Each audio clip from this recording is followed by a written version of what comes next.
Hi. Hi. This is fuck. Hello, welcome to my channel. We're gonna sew this fabric, like I shown it, like you probably saw in the beginning. Perhaps if you follow me for longer, you might recognize the fabric because I talked about this fabric. I talked about this fabric in an earlier project because I wanted to use it for that project, but then I didn't, and then I was confused about what I was going to make with it. And I asked you, and there was one person who said 60s dress, and I really like that idea, but I'm not gonna do that. Reasons for that is 60s dresses are really short, and I don't know. I have thought about it, like I have with many other ideas for this fabric that I had myself. Like at one point it was a jumpsuit, a dress, basically this dress was the original idea, a very short dress. But I wanted to be certain that I would make it, or as certain as I can be to make, or as certain that I can be to, if I would, you know, to wear it. I want to be able to wear it. I want to feel confident wearing it. And I kind of want to do this project kind of quickly because the longer it sits in my closet, the less of the fabric there's gonna be, because it's fraying like crazy. I already cut off like bits that was fraying, so it shouldn't be there for many more years. It has been years. So yeah, it's been on my mind for months, like what am I gonna make for it with it. I kind of wanted to be versatile, like when it comes to styling and all that jazz. Yeah, I've been thinking about it a lot. And then suddenly I was just scrolling through my Pinterest and this picture popped up. And I thought, that's it. That's it. Like, I can see myself wearing that with my boots and feel confident in it. And I could wear it in winter with like a turtleneck underneath and like a jacket like as that.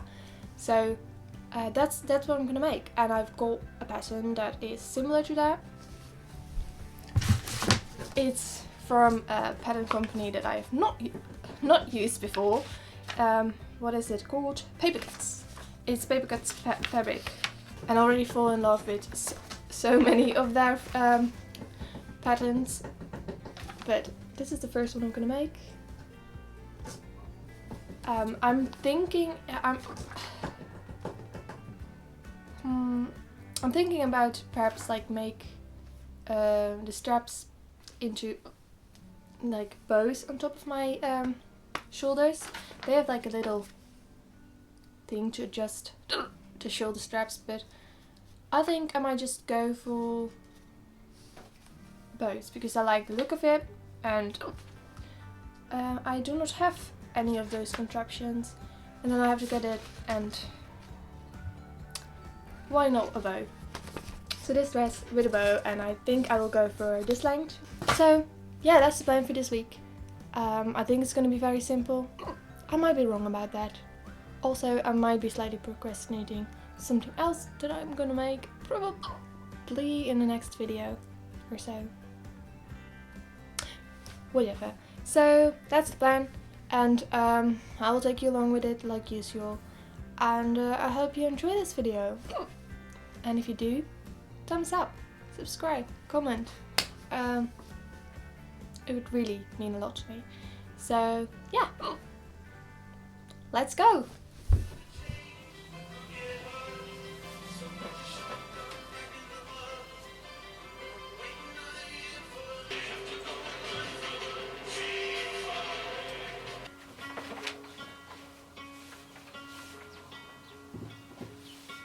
How can you miss someone you've never met?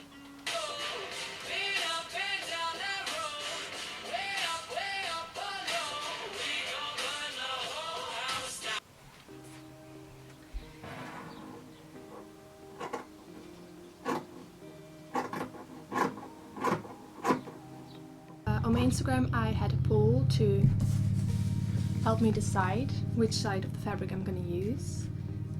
The right side or the colourful side. Yesterday when I cut the fabric out it said the colourful side, but now I woke up to the white side. Technically I could go both ways still, and now I'm undecisive again. So I think I'm going to attempt to make it reversible. I have no idea how, but that's going to be the attempt. So I'm going to iron on these bits, and then I'm just going on one side, this one at the outside, and the other side, this one on the outside, and hope it will be cute. I'm nervous now, so I thought it would be like an easy project. So yeah, I'm gonna iron this and then hope for the best.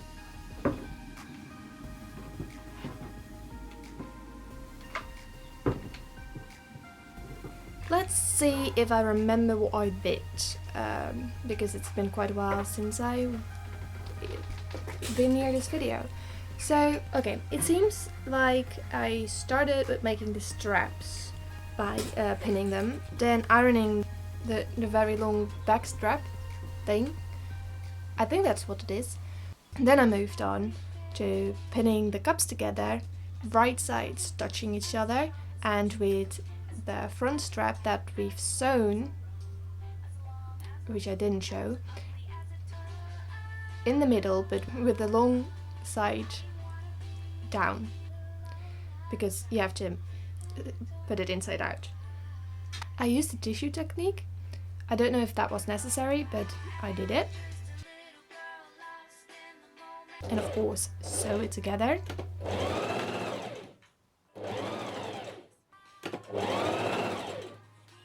And at the curved edges, cut little triangles to make it sit nice and flat when you turn it over. And then turn it over and give it a little iron.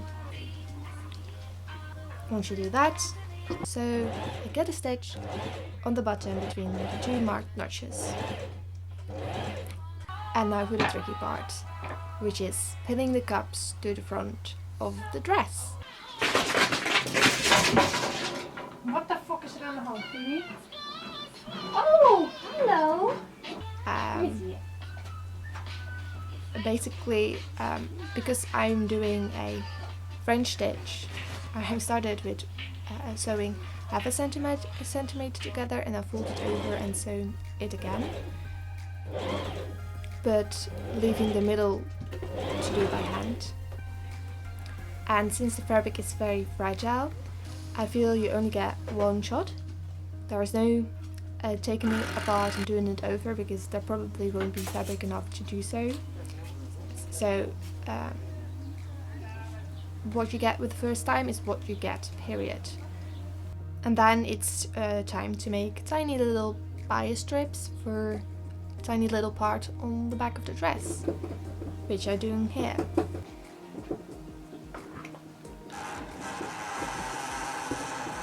And then pinning it to the back. Dropped one of them, continued pinning,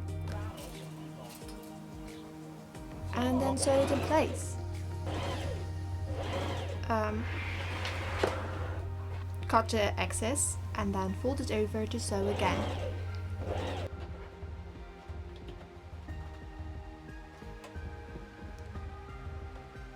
And then, because the back is still not finished, we need to pin the very long strips. Make sure that you put the middle on the middle of the back, and then sew it just like you did with the tiny little bias strips of before.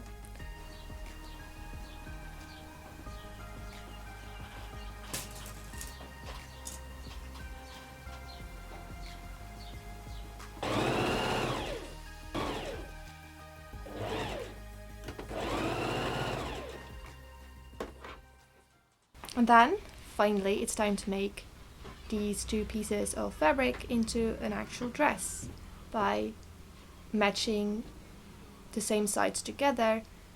And because, again, French stitch, you do this twice. First sewing 1/2 centimeter from the edge, and then cut the excess off, fold it over, and then sew again.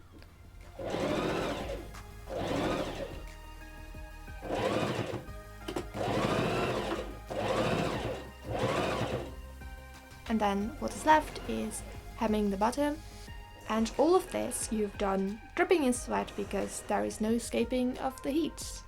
And then it's finished.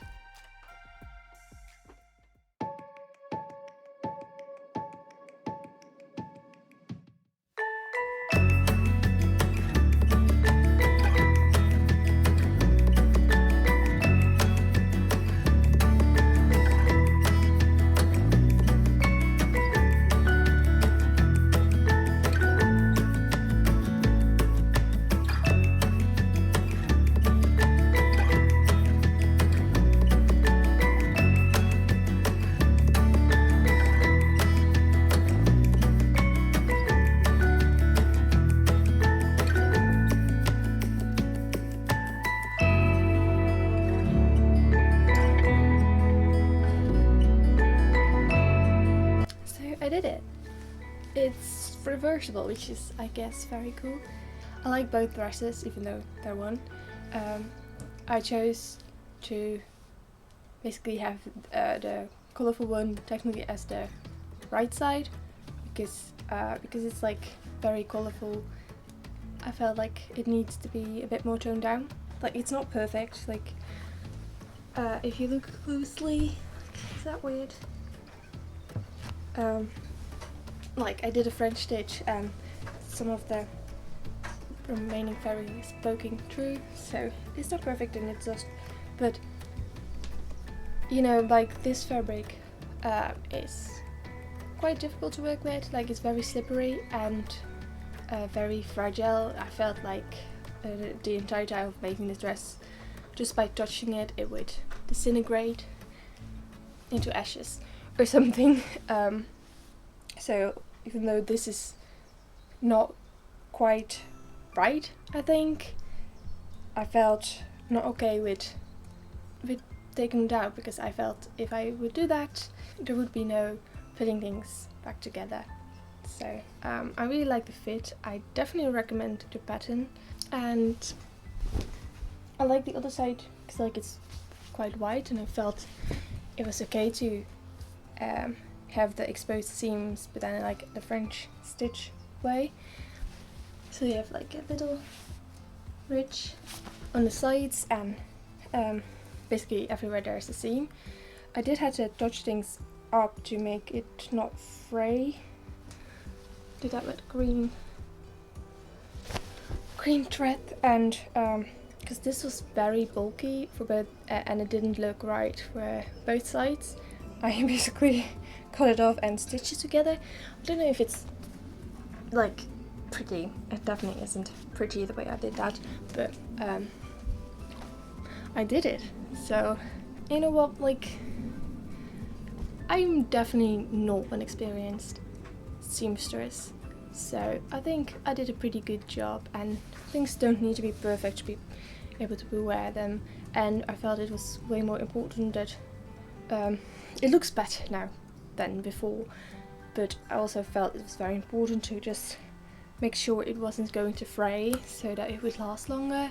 That's why I went over some stuff with the green thread, like here and mostly on this side. Also one teeny tiny spot on the other side because I just cut accidentally there, so I needed to fix that, but it doesn't really show. It was definitely a fun project. Well, I'm not saying next week because I still need to order the fabric and the pattern, but I'm gonna do something that is very much out of my comfort zone in the next video. I'm also trying to think of things I could film that's a little bit less sweat intensive, as in I don't have to sew an entire thing while I'm just slowly melting into a puddle.